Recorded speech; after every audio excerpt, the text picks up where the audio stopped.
a Carmel school is leading the nation in a campaign designed to delay giving smartphones to kids. Yeah, this is interesting. Our Samantha Johnson visited the school today to see why parents and teachers are signing off.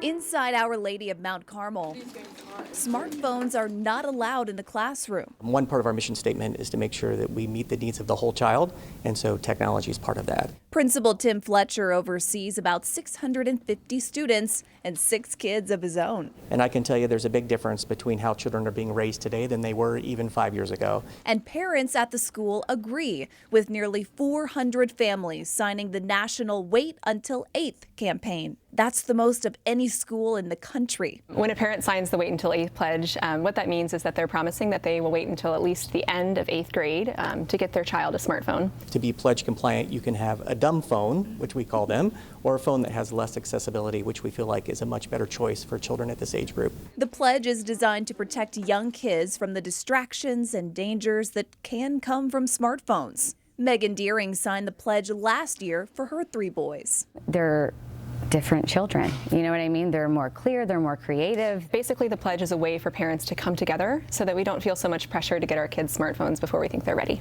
Our Lady of Mount Carmel is just one of more than a dozen Indiana schools where parents have signed that pledge. In fact, right now there are more than 90,000 signatures across all 50 states. There are now a lot of options in between no phone and iPhone. I think a lot of times people think it's this binary decision, but it doesn't have to be. For families who need to stay in touch, Clark says there are options, like basic call and text phones, even watches that act like smartphones. Whatever your parenting preferences are, there's a device for you. In Carmel, Samantha Johnson, 13 News. All right, thanks there, Sam. And Principal Fletcher says that he does notice a difference in his students. They seem to be more engaged and more creative. And so we have linked the pledge and smartphone alternatives at WTHR.com.